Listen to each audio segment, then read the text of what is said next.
the expected SGR obligation, so that's a good thing. And there will be some additional savings down the road. It's still unclear what that's going to be. 2 months cash reserve should be a priority. I think that would be 1.6 million. The large sheet of paper shows at the end of 2016 that we could be anywhere between the 1.2 and 1.4. So we haven't quite reached that two-month reserve. 411 ridership's about 7,000 rides per month, or about 10% of our customers. We also have other capital needs that we're going to need to pay attention to. One of those being consistent replacement of our van pool, which will probably be about 8 or 9 vans per year in order to keep pace with the service life of those vehicles. So that's all I have as far as that report. Thank you. At this time, I will reopen the public comment for questions. Anybody have any questions regarding this particular agenda item? Well, a couple things, but thank you for the handouts. Those help immensely. When it comes to, you talk about the way that the 411 is being run right now, it's about $42,000 a month. Along with some of the other issues, our first thing that we need to do really is consider watching how we're spending our money. We really need to grab a hold of what our money's being spent on before we can start saying, we can't afford that, we can't afford this. We have a very bloated management staff and benefits package with a lot of extras that could save quite a bit of money. Besides that, just in the state of good repairs, talking about some of those things, there was over $100,000, I'm sorry, over $500,000 spent on info technology stuff to have to do with the radios, the buses, the GPS, etc. that's on those. When you make a over $60,000 mistake by ordering a wrong phone system, but you never get return money on an SGR report for that $60,000, there's over $100,000 spent on these phone systems for this building, and most of them didn't work. You add up all these little things, it's amazing that we can keep the lights on in this room right now. We need to really consider how we're spending our money and watching the books, because we're certainly not doing it now when we're getting ready to cut a service that has been a standing room only for as long as I've been riding it. That's all I have. Okay, thank you. Any other comments, questions? Thank you, Mr. Chairman. Bruce Freeman. I think that the reports that you presented in this fashion are fantastic, really. And it tells a better story. I'm a firm believer in the 2 or even 3 months of operating based on conditions that we've seen over the last several years. This would allow us to operate and not get in the situation where we have to go out and borrow money again, as we have in the past.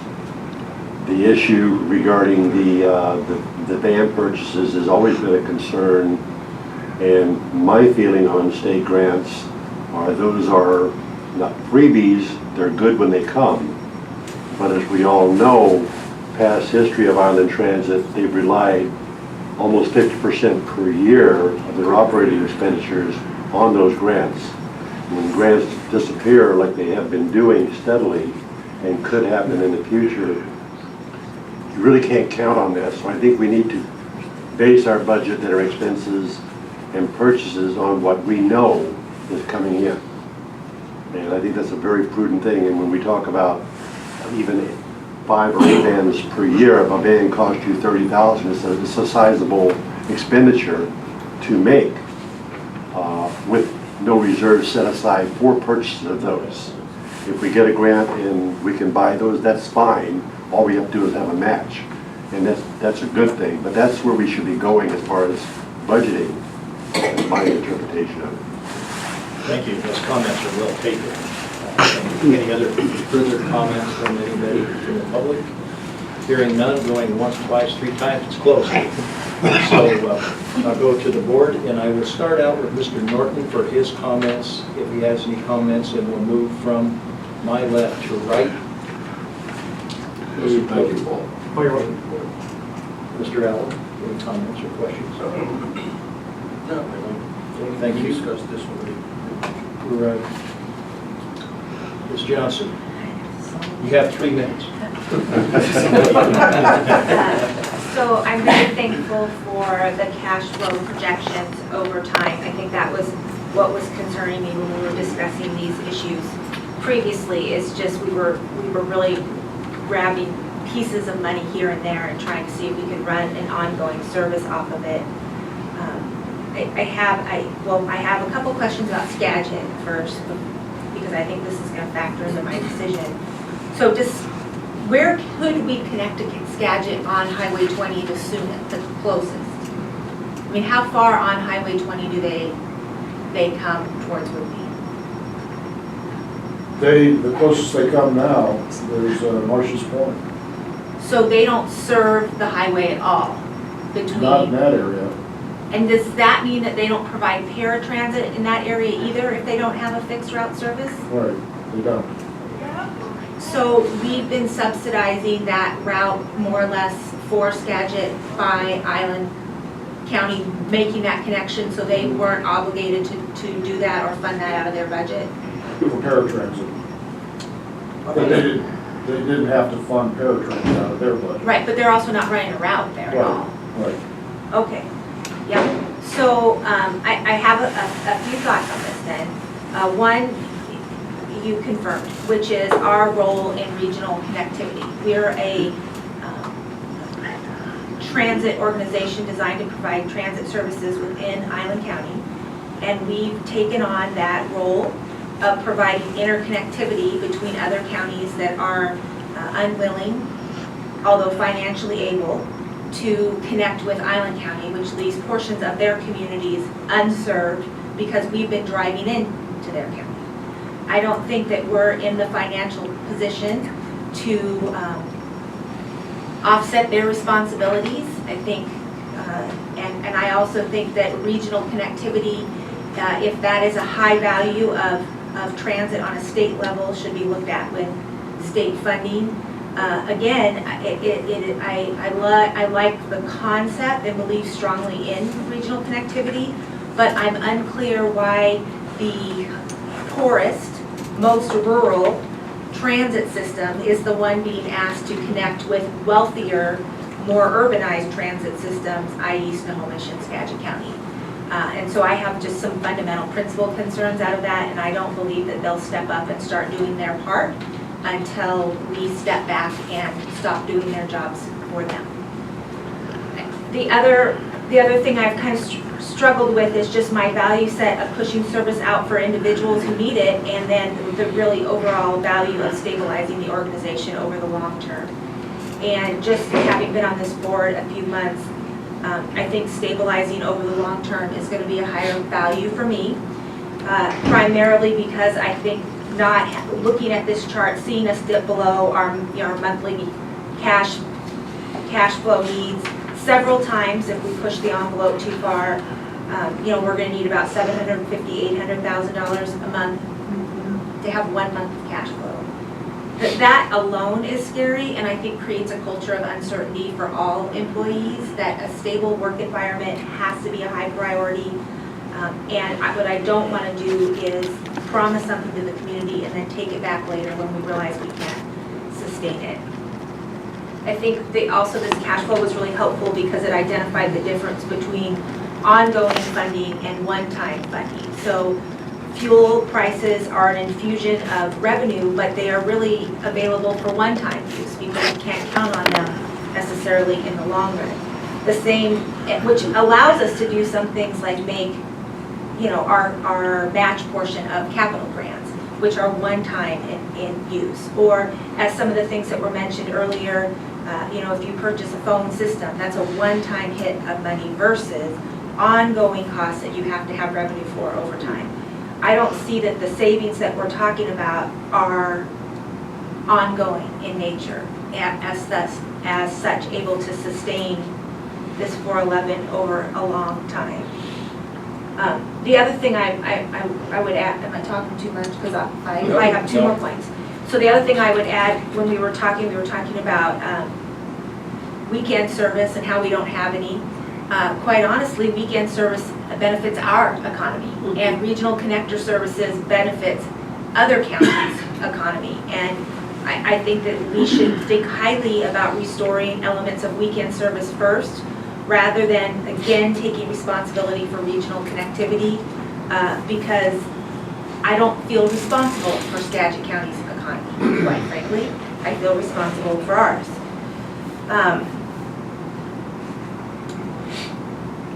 So I think, I think that that's where I'm coming down to on these proposals. Obviously, proposal number 2, which serves North Whidbey, is paramount. I don't think we should leave any region of Island County without service. I just want to be clear for folks on Camano Island that we're not cutting Camano service, and my understanding is that we have service into Stanwood still for Camano Island residents. So where it may look like the 411 is serving just the north end of the island, if we took away proposal number 2, there would be no service for the north end of the island, and that's in Island County, and that, I don't feel like we have an option to leave areas of our county unserved, especially along the highway.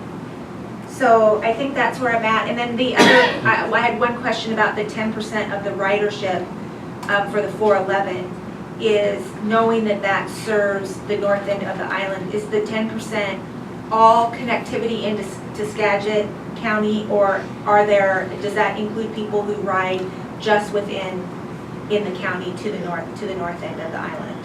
So, for example, would that be a 7% reduction or an 8% reduction in service? I don't think I could tell you that. The information I'm using, I got from our ops department, and it was just total rides. So those are people that entered those buses, wherever it might be during that time period. So I'm leaning towards proposal number 2, and then the other thing is I did ask some questions about attrition in terms of staffing, because I'm very concerned that we would make a decision that would be reducing jobs further, and was informed that we've had some attrition, and so the employees who are here would be able to be switched to some of the other routes, and it doesn't look like that would require, there would be significant employee impact if we were just to reduce to option number 2, and I want to make sure that that is not an assumption, that I'm actually correct on that. You are correct on that. And then we have done some internal administration. There's been some staff savings on internal administration and a reduction of hours of one position and one position that's not being refilled, that would offset most of that $7,000 that it would cost to run proposal number 2. And so and that would be a permanent ongoing savings until we were in a position to replace them or refill those spots or increase those hours. The positions would remain open, and the 20-hour position would remain a 40-hour position, but not be funded until such time that we're in a more stable position to do so. So we can control those savings. Yes. I'm done. Thank you, Ms. Johnson. Mr. Hamilton. Okay, for starters, perhaps I'm confused because I'm looking here at proposal 2 and it's just talking Harbor Station's Deception Bridge. Where's Camano? Camano's not on that, So Camano doesn't have any service. not for the 411. So that would be an option without the 411 and 6 runs from Harbor Station to Deception Pass. Right, so Camano's out of service. For the 411, yes, they would still have other routes serving Camano into Stanwood, but they wouldn't go off island via the 411.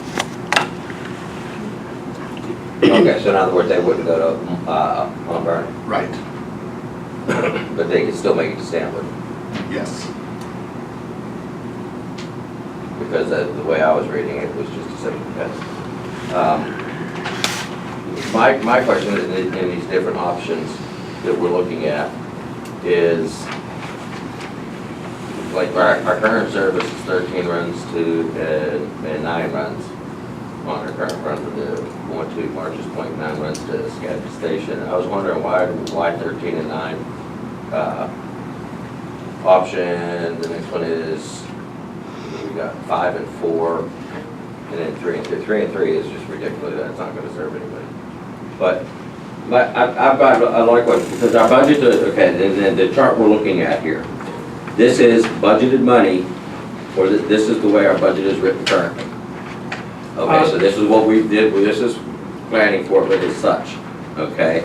But they don't include, this budget doesn't, this budget, or the monies you're showing that we're gonna be spending for the rest of the year, doesn't include, number one, the savings, because there is going to be some sort of maintenance savings in getting rid of those 33 vehicles. Correct? We're spending some kind of money to do something with those vehicles, so once they're gone, we're gonna be saving, there's gonna be a savings there, correct? The savings that I think that I would equate with getting rid of some vehicles, it probably wouldn't change our labor costs. It probably wouldn't change our fuel. There might be a reduction in parts to fix those buses. But I would say that the savings, although there would be some, it wouldn't be significant. Okay, and these numbers don't show the potential revenue that we're gonna get from the surplusing of these buses. Which That's even right. if we get $1,000 a piece for them, Yeah, it's scrap metal price. yeah. That's $30,000, and that's money that can go in. These numbers also show us how purchasing radios and receivers, and show us purchasing possible route match purchase. Okay. My understanding is we don't need both radios and route match. It's one or the other. So there's going to be a substantial savings in outflow there. Well, route match, I think our match on that would be about $40,000. Okay, so we're going to save $40,000 there if we go with radios instead of route match. Okay, and I think that when it comes time, that one of the options that we need to look at as well is when we're talking radios or route match or whatever kind of software we're using, ICOM is going to text 911, and if everybody had a smartphone in their pocket and there was an emergency, all they got to do is go to 911, and they're going to get better service with internet than they're going to get with any of the other modes. So that's an option to look at as well. It's also figuring in the numbers we have here is figuring fuel at $4 a gallon, correct? Our original budget, as you can see, that it was the blue line. Fuel on Whitby was figured at $3.50 per gallon, and on Camino $4 a gallon. Okay, so we are still seeing a considerable savings on there, and I think probably this weekend is going to be the peak for the summer on our fuel. But let's just go with the budget on that.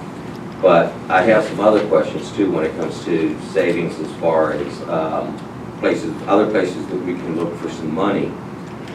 We've got possible revenue coming from advertising, and we're going to be we had a meeting on Camino the other day, and every single person in that meeting, which was attended probably by about 45 to 50 people, was more than happy to pay a fare. Every single person we talked to in there, every single one of them said, we want to continue service, we will pay for it. I had a 93-year-old woman come up and sit down at the table with me in tears, saying the only way she gets out of her house to get out and do things is by that service is provided over there, and she's willing to pay to do it. Okay? So we start charging a fare. Once we start charging a fare, Paratransit, by state law, can be charged double the fare. Once that fare is being charged, then we can go to Medicare and You can't get do that. double, you can't do double. Well, even if it's Medicaid, Medicaid can't pay more than what regular people, the regular, it's not double there. No, no. Okay, so but if we're going to charge it to Medicare, Medicaid. Medicare, whoever it Well, is. it's very different, but it's not the same. Either way, there's a reimbursement there that's going to cut, that would cut our paratransit costs. And I have one more question that just eats at me, because right now we've got all fixed routes. And I look at our manpower sheet and I see 5 dispatchers. What is a dispatcher's job? scheduling, assisting the operator on the road. Just What needs to be scheduled? It's a fixed route. route. So one of the things that you talked about was the radio versus route match, that we have to have both of those. The radios are our main form of communication with the operator. Route match is a scheduling software that schedules our paratransit. It takes care of our GPS. It tells us where the locations of buses, when people have been picked up, when they've been dropped off. So it kind of manages that whole thing for us. We have security cameras as well. Different things. A dispatcher may have anywhere from 2 to 3 screens that they may be looking at one time. They have a lot of responsibilities. And we need 5 of them. We need 5 because you also have to take into consideration when someone's out, which seems to happen. I mean, people earn time, they have to, have vacations, or if someone's out sick, then that puts a burden on the system. The way we're set up, we don't have enough people as far as backing those folks up. We have just enough people to fill those positions. So a lot of times we'll have the dispatch supervisor will work. He's worked constantly here in the past few months, just filling in for, and then we have vacations coming up for the summer. So it's definitely an issue. What's that? Shifts as well. We've got, AM, PM shifts too, so you have coverage to cover those service times. Okay. At any rate, 6,000 calls a month also, they're handling constantly on the phone, so that's another area where we all try to pitch in, but a lot of the information comes from the scheduling software that they have to give the customer, so we don't have access to that. alrighty. I think that there's just, we're looking at the budget as it was written, and I understand that. But I think that we're gonna see some reductions in, I think we're gonna consider to see lower expenditures as the year goes on. So proposal 2 is 6 runs. And that's from, that serves all Camino to Stanwood. So the 6 runs is just from Harbor Station to Deception Pass, back to Harbor Station. That would eliminate the 411 from Camino, so they wouldn't go from Terry's Corner on Camino to Mount Vernon anymore. They still have a couple of routes that would take them into Stanwood and back to Camino and some of the other areas on Camino Island. So what's a couple runs mean? Well, there's the runs as far as getting them into town, getting the Camino kids to school if they need be. They have 3 other runs. So Camino has 3 runs. Into Stanwood. Besides, well, one of the other runs is like an east route that covers that side of Camino. I'm still not getting an answer here. How many times, from what time to what time can somebody catch a bus on Camino? I'm hearing, okay, let's say I'm going from the county annex to Terry's Corner. How many runs a day is going to go down 532? I don't have the schedule of that information right in front of me, but I can get you that information. Yeah, because we're not going to cut Camino completely out of the picture. This is Island Transit, and I understand we don't need to connect the Skagit to Snohomish, but Camino needs to have bus service. Nothing's being cut on Camino. Okay, that's what I'm asking. So how many runs do they have? I couldn't answer that right now either. You got somebody go out in the hallway and get scheduled? Yeah. I'm on it. That's what I'm saying, because I'm looking at this and it's just telling me that we're going back and forth to Deception Pass 6 times. I see what you're saying. Yeah. And how many people get off at Deception Pass and on Deception Pass and along that route is the thing. I mean, who are we serving? by going to Deception Pass. Please give one a shot. North Thank Whitby. you. To go to Deception Pass? There's no other route to North Whitby without this 411 connector, so the 411 from serving North Whitby. So this, what you're saying is North Whitby's taking an off-island cut, just like Camino's taking an off-island cut. It's just, you could call it another number, but basically it's not serving off of Island County on option number 2. It's just serving the north end of the island. So if we didn't do option number 2, there would be no service north of Oak Harbor. There would be service on Camino, there would just be no service north of Oak Harbor. So what option number 2 does is provide service to the north end of the island, but doesn't cross the bridge and go into another county, just like Camino is having Yeah, I'm service, looking, but doesn't. here. Still leaving 3 routes on Camino, All right. as I stated. All right. It would just take away the 411, is what I was trying to explain. Okay, this clarifies it, thank you. So here's my other question. If we go to option 2, and considering proposed savings and possible extra revenue, what's the chances of putting 4 buses a day, 2 in the morning and 2 in the afternoon on Saturdays? And what would that cost?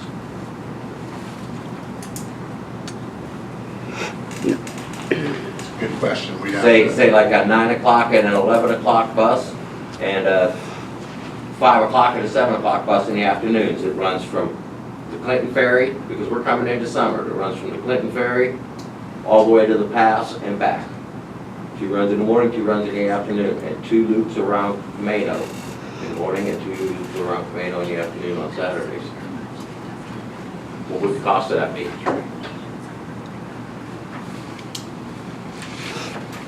It's a good question. We wouldn't have the answer for that. We'd have to go ahead and do some figuring. So we'd have to figure in. Because I think that would soothe the Savage Beast a lot more if they were losing their run into Stanwood or to Mount Vernon, if they knew that they could get around the island over there on Camino on a Saturday.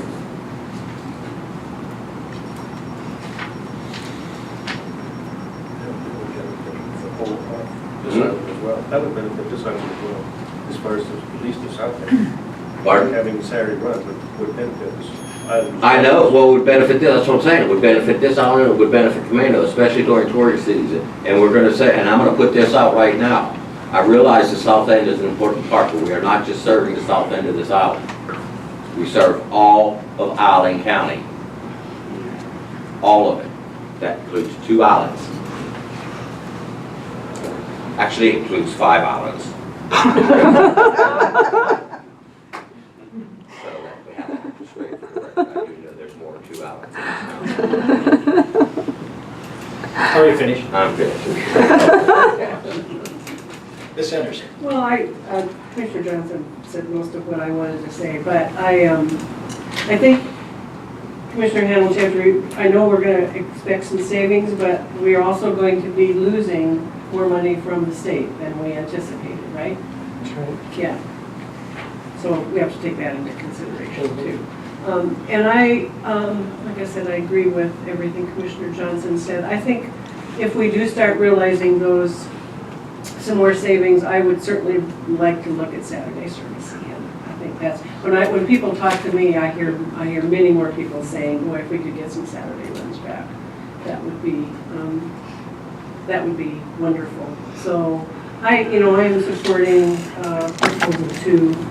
And I do want to make clear the Medicaid piece, just to be very clear. We can't charge Medicaid unless there's a route. And then we can only charge unless there's a fare, and then we can only charge Medicaid what the fare is for regular folks. Well, I think the public has spoken on the fair piece. Loud and clear. Excuse me, Ms. Henderson has the I'm sorry. I'm just butting in. That's usually my job. Yeah. So that's everything that I was going to say is okay. Thank you. You can butt in now. Okay, I'm going to butt in. Can I ask that we, and I would support, I concur 100%, especially after recent SIRTPO negotiations and talks. I think that it's perhaps that if Skagit and Snohomish feel the pinch of the loss of the income that they don't seem to realize that they get from Island County going to their areas and purchasing things, and they're gonna take a hit to their sales tax. I think that, and perhaps then they'll be more amenable to working with their neighbors instead of running away from us. They'll realize that they need us more than they think. But I would really love to see the proposal amended, or at least one more option put in here with what it would cost to have 4 runs a day on each out on Saturday. Is that all? Good, it's my turn to talk now. We'll butt in it. Butt in it, will, Jill. Yeah. Quick question for you, Paul. Under the blue scenario, please, can you go to the, your graph here again? Okay, so we just, The matrix right there. There you go. The blue represents the full service, what we're doing today. what we're doing today, but that means we've already spent about 1/3 of that budget, what was budgeted. We spent a little bit more than what was budgeted because we're 1/3 into the year at 100%. Right, that answers my question. So we've already drunk that water. Right, and some because we were budgeted 70% over the entire year, but we were running at 100%. Okay. And then on that graph, you have the, it says how much did we budget this year. You have a negative. If you go back the other graph, you don't have that up there, do you, where you have? No, I couldn't. Okay. I was having problems. Basically, the state is pulling out of what was budgeted about $16,000 a month. A month. Yeah. That's a month. Okay? So that, I'm reluctant to start anticipating that I'm going to spend money when I really don't know for sure how the expenditure is going to be covered from a cash flow as it relates to the budget. So, and I'm leaning towards also the proposal number 2, but I want to make my comments about this before, we go any farther on that. The board made a contract through a resolution with the public to have a recovery plan.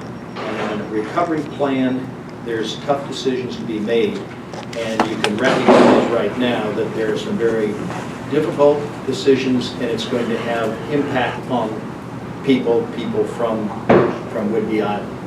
But it's necessary for the overall good of the program and for our public.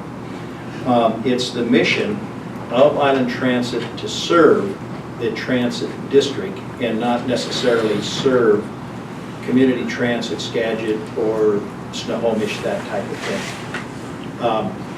In the past, that margin has been extended, and it's been extended because the state legislature funded that.